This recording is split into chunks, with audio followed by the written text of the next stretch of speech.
Most people spend their days chasing something they can't quite name, running from one commitment to the next, collecting achievements, and holding their breath until everything finally feels perfect. But when the day ends and the noise fades, there's often a quiet emptiness that no amount of success seems to fill. The Buddha taught that this constant striving is like drinking salty water when you're thirsty. It looks like it should satisfy you, but it only leaves you wanting more. What if the peace you've been searching for isn't hidden in some future version of your life, but right here in the ordinary moments you keep rushing past? Today, we're going to explore a mindset that can help you let go of that relentless pressure and learn to love your life again, exactly as it is. These insights aren't complicated. They're simple practices that can transform the way you see your everyday world. So if you're tired of feeling like you're always behind or never quite enough, stay with me until the end, because the next few minutes might open a door you didn't know was waiting for you. And if you appreciate having a space where we can share these kinds of reflections together, there's one simple free favor I'd love for you to consider. Just tap the subscribe button so you don't miss any of our conversations here. Whatever you do, don't skip any part of this video, because the peace you're hoping for might be hidden in the very next words.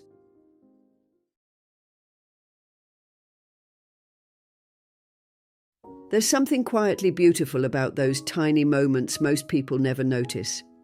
You know the ones I mean, the soft morning light spilling across your floor, the warmth of a mug in your hands, the way your heart feels when someone you love laughs.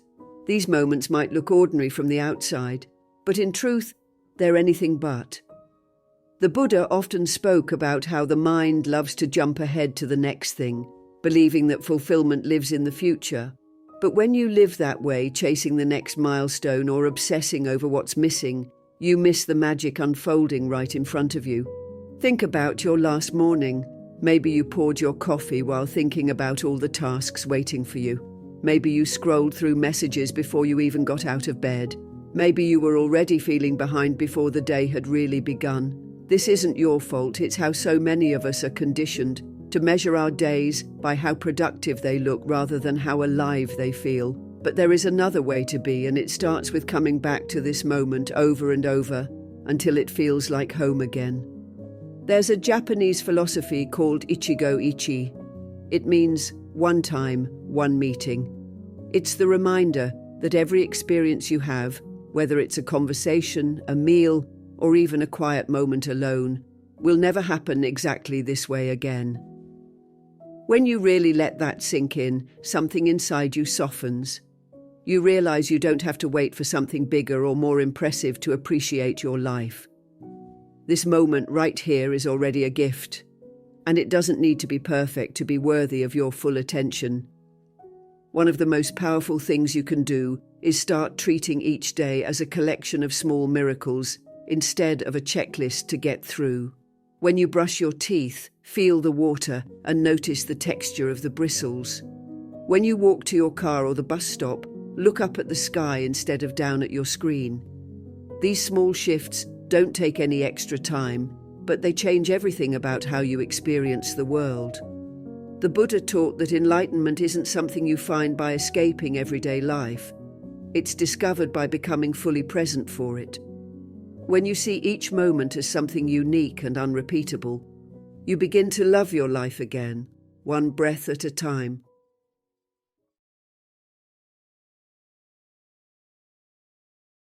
There's a quiet kind of wonder that comes when you finally stop expecting everything to stay the same. Think about the moments in your life that felt the most precious, a season that passed too quickly, a friendship that changed, a place you loved that you had to leave behind. It can feel bittersweet to look back, but that sweetness is exactly what makes those memories so meaningful. In Buddhist teaching, impermanence isn't something to be afraid of, it's something to honor. The Buddha often reminded his followers that clinging to what is temporary only creates suffering because life is, by its very nature, always in motion. And while part of us wants to hold everything still, there's another part, a wiser part, that understands things are beautiful precisely because they don't last forever. When you look at cherry blossoms blooming in spring, Their beauty strikes you all the more because you know they'll fall within days. If they lasted year-round, you might stop noticing them at all. It's the same with nearly everything we love. The shortness of a perfect afternoon, or the way a child's laughter echoes through a room feels tender because you know it's here only for a little while. But too often, instead of appreciating that, we tense up. We start worrying about how we'll feel when it's over. We try to plan, predict, and control what comes next, so we don't have to feel the ache of change. The Buddha taught that this resistance is like trying to stop a river with your hands, exhausting and impossible. What if you could learn to welcome the flow instead of fighting it? What if you could let each moment arrive and leave without needing to grasp it so tightly? This doesn't mean you have to pretend endings don't hurt or that loss is easy. It means you can hold joy and sadness together without letting either close your heart. When you practice seeing impermanence as a gift, you start to treasure what you have while it's here. You say, "I love you" more often. You notice the way the evening light falls across your kitchen. You thank life for small things you once ignored.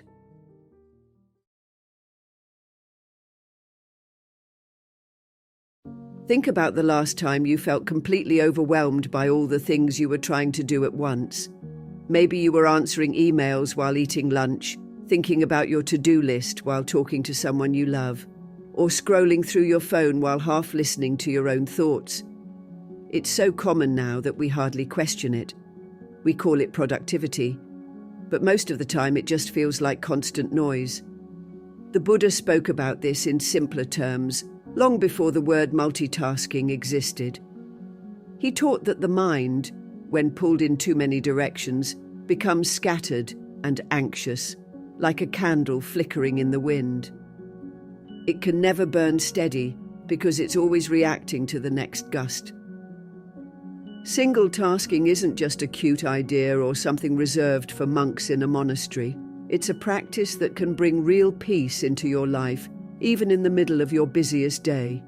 When you give yourself permission to do only one thing at a time, you send a powerful message to your nervous system. You are safe here. You don't have to prove anything right now. You are allowed to slow down. This doesn't mean you'll accomplish less. In fact, when your mind is clear and focused, the simplest tasks feel more meaningful, and your work becomes more effective because you're bringing your whole attention to it.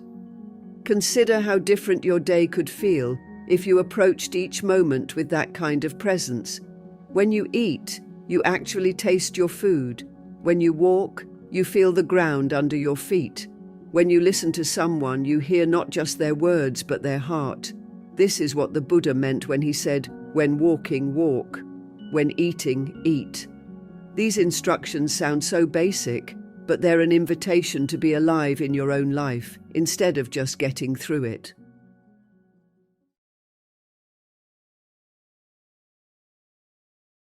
There's something almost invisible about the way regret and worry creep into your mind.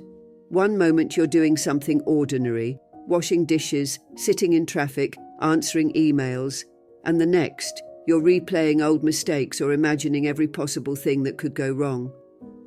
The Buddha described this as the mind's habit of wandering into the past and the future, missing the only place life actually happens, right now. Think about how often you've lost hours of your life rehashing something you wish you'd done differently. You replay conversations, criticize yourself for not knowing better, and feel that dull ache in your chest because you can't change what's already over. And then, almost without noticing, your thoughts jump ahead to all the scenarios that could unfold tomorrow. You brace yourself for disappointment you haven't even met yet. It's exhausting, isn't it? This is the quiet prison that regret and worry build around you. They steal your energy, your creativity, and your sense of peace. And here's what makes it even harder. You probably think that if you just analyze things long enough, you'll find relief. But the truth is, no amount of mental rehearsal will rewrite the past or guarantee the future. The Buddha taught that regret and anxiety are both illusions that distract you from what is real. He often said that the past is like a memory echoing in an empty room. It can't touch you unless you choose to pick it up again. And the future? It's just a dream your mind is projecting onto the screen of your imagination. You can also try transforming regret into wisdom. When you feel yourself revisiting old mistakes, ask, "What did this teach me?" Use the past as a guidepost, not a punishment. And when anxiety shows up, remember that you don't have to plan for every possible outcome. You only have to meet each moment as it comes. As the Buddha said, "You are the sky. Everything else, it's just the weather. The storms will pass." Your job is to come home to yourself again and again, where peace has always been waiting.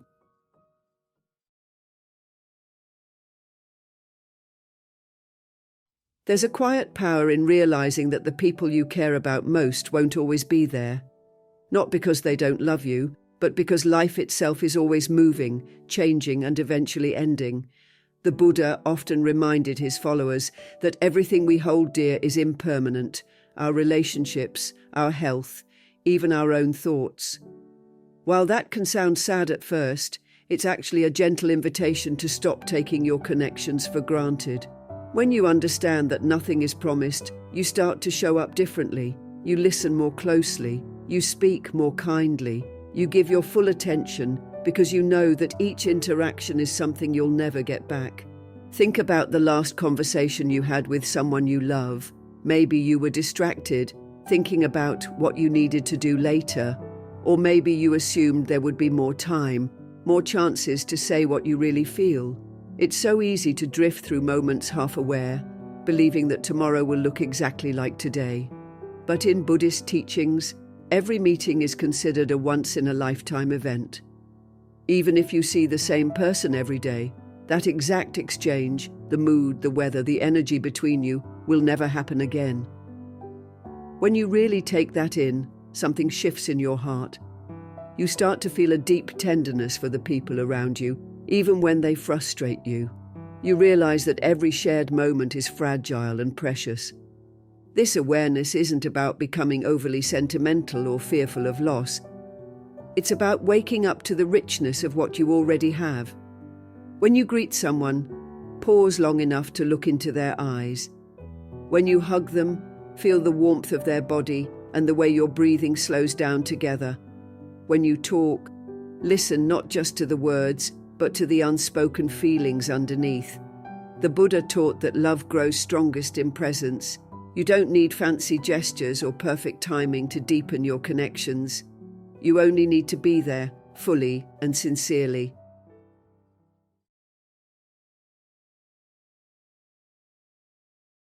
There's something so ordinary about the little moments in your day that you probably don't give them much thought. The way your coffee smells in the morning, the softness of your blanket when you first wake up, the sound of the rain tapping against the window. We're taught that these things don't matter much because they don't look like big milestones or dramatic breakthroughs. But the Buddha taught that joy doesn't come from waiting for some perfect day or chasing a big achievement.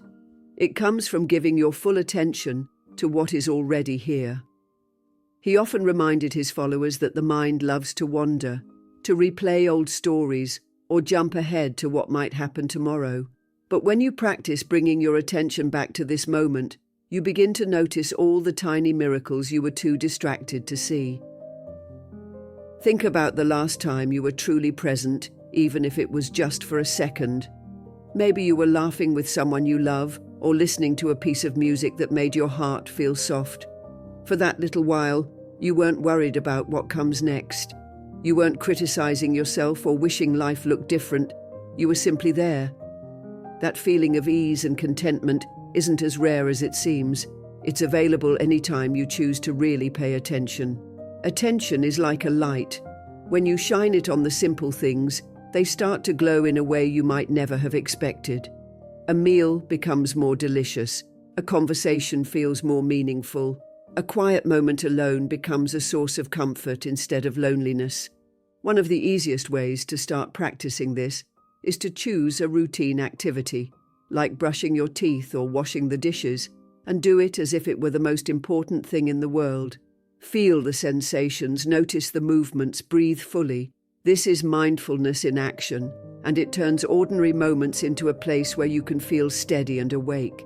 The Buddha said, "When you realize nothing is lacking, the whole world belongs to you."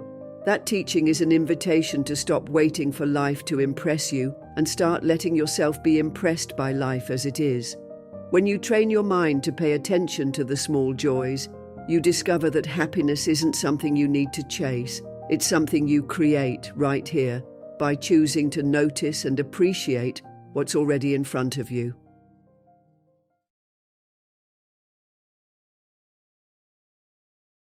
There's a moment when you finally get tired of trying to bend life into the shape you think it should be. All the energy you've poured into planning, fixing, and controlling starts to feel heavy, like carrying a burden that was never really yours to hold. The Buddha spoke often about this struggle, the way our minds cling to the illusion of control because we think it will keep us safe. But what it really does is exhaust us. We end up bracing against every possibility, convinced that if we stop anticipating and managing every detail, everything will fall apart. And yet, when you look back on your life, you can probably see that some of your most meaningful experiences weren't the ones you planned down to the last step. They were the moments you didn't expect, the ones that arrived when you finally loosened your grip and let life unfold in its own mysterious way. If you've ever stood in a river and tried to push the water back upstream, you know how pointless and draining it feels. That's what resisting the natural flow of your life is like. No matter how hard you try to force things to stay the same or to go exactly according to your script, life keeps moving. The current carries you forward whether you're ready or not. The Buddha taught that peace doesn't come from fighting this movement. It comes from trusting it, even when you can't see where it's taking you. This doesn't mean you stop caring about your choices or abandon your responsibilities. It means you recognize that your power lies in your response, not in your ability to control everything around you. Start noticing when you feel that tightening in your chest, or that urge to overthink every possible outcome. That's often the sign you're gripping too tightly. When it happens, pause and take a few conscious breaths. Feel your feet on the ground. Remind yourself that you don't need to have every answer right now. You don't need to make everything perfect to be okay. One of the most freeing realizations you can have is that life is much wiser and more generous than your fear would have you believe. The more you trust the process, the more you'll find that things often work out in ways your plans could never have imagined. When you stop trying to push the river, you finally get to feel the quiet relief of letting it carry you. That's when life begins to feel like an ally, rather than something you must conquer. And that shift is what makes room for real peace.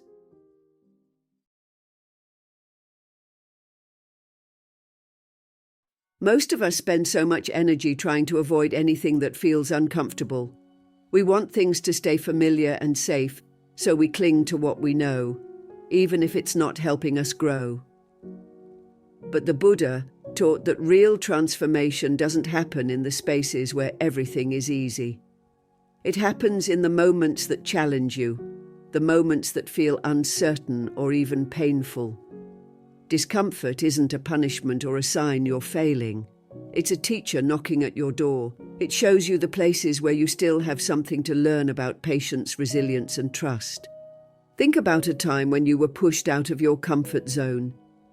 Maybe it was starting over after a setback, ending a relationship that wasn't right, or speaking a truth you were afraid to say. At first, it probably felt overwhelming. You might have wanted to run back to what felt predictable, even if it wasn't good for you. But over time, you noticed something shift inside you. That experience softened parts of you that were rigid. It stretched your understanding of what you could handle, and it planted seeds of wisdom that no easy moment ever could have given you. Buddhist teachings often describe this process like refining gold. The raw material doesn't shine on its own.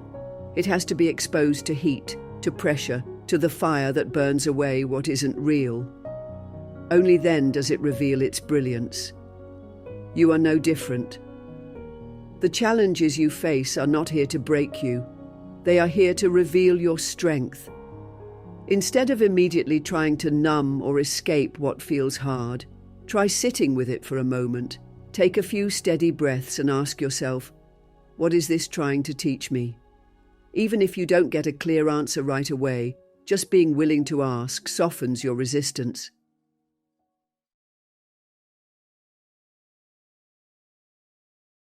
It's surprising how much of what weighs us down isn't even ours to carry forever. We collect things, old beliefs, worn-out expectations, relationships that no longer bring us peace, and hold on to them like they're proof of who we are. The Buddha often reminded his followers that attachment is one of the deepest roots of suffering, not because caring is wrong, but because clinging keeps us trapped in yesterday. When you refuse to let go of what has already served its purpose, you crowd out the space where something new could grow. Just like a tree weighed down by dead branches can't stretch toward the sunlight, you can't fully step into the next season of your life if your hands are still full of the past. Letting go doesn't mean you stop caring or that you erase what was meaningful. It means you honor it, thank it for the lessons, and release it with compassion so you can breathe again. Think about the last time you decluttered a closet. At first, it probably felt overwhelming to sort through everything. But as you started letting things go, the space began to feel lighter, clearer, and more open. Your inner world works the same way. When you release an old resentment, when you stop replaying a story about how things should have been, you create emotional space for more joy, more curiosity, and more freedom. One way to start this process is to gently question what you're holding on to. Ask yourself, does this still support who I'm becoming? Maybe there's an expectation you set years ago that no longer fits your life. Maybe there's an apology you never received, and you've been waiting for it to feel complete. The Buddha taught that freedom doesn't come from everything going your way. It comes from loosening your grip on how you think it has to look. You can practice letting go in small, simple ways. Write down what's been heavy on your mind, then read it aloud, and imagine setting it down beside you. Breathe into the feeling of space that opens up. Or visualize placing that burden on a leaf and watching it drift away down a river. These aren't just symbolic gestures. They're reminders that you are allowed to release what no longer nourishes your spirit. The more you let go, the more you realize your worth and peace were never tied to those old attachments in the first place. They've been within you all along, quietly waiting for you to set yourself free.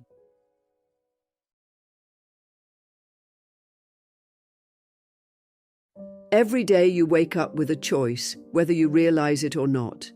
You can drift through your hours on autopilot, letting old habits and outside pressures pull you in 100 different directions. Or you can decide to move through your day with purpose. The Buddha taught that intention is like a seed. When you plant it mindfully, it grows into actions and experiences that reflect your deepest values. But when you don't set any intention, you end up living by accident, reacting to whatever shows up instead of responding with clarity. This is why so many people feel disconnected and unsatisfied, even when they're doing all the right things. They're living without consciously choosing how they want to show up. Think about the difference between wandering through a forest with no path in mind and walking a trail you've chosen with care. One leaves you feeling lost and uncertain. The other gives you a sense of calm, even if the way isn't always easy. Living with intention is like choosing that trail. It doesn't mean you have to control every outcome or predict every twist. It simply means you begin your day by remembering what matters most. Maybe it's kindness, maybe it's patience, maybe it's the courage to be honest with yourself and others. Whatever it is, holding it in your heart becomes your compass. One of the simplest ways to practice this is to set a daily intention each morning. Before you check your phone or start worrying about everything you have to get done, pause. Take a few breaths. Ask yourself, how do I want to show up today? Your intention could be as gentle as, today I will give myself grace, or as focused as, today I will bring my full attention to every conversation. It doesn't have to be complicated or perfect. The power comes from remembering it and returning to it throughout the day. When challenges arise, and they always will, your intention becomes an anchor. It keeps you from getting swept up in frustration or self-doubt. The Buddha often reminded his followers that mindful living isn't about never losing your way. It's about noticing when you've wandered off the path and gently guiding yourself back. Over time, this practice builds a sense of inner steadiness that can't be shaken by circumstances. You start to trust yourself more. You start to feel proud of how you're showing up, even when things don't go according to plan. And little by little, you realize you don't have to wait for some perfect future to love your life. You can start right now simply by choosing to live on purpose. No matter how many times you felt lost or uncertain, you can always begin again with a single breath and a single intention. That's the quiet strength the Buddha taught. That transformation doesn't require a new life, only a new way of seeing the one you already have. Thank you for sharing this time with me and for being part of Buddhist journey. If today's message spoke to something in your heart, there's another video waiting here that will help you keep growing and discovering your own path. From my heart to yours, thank you for walking this journey together.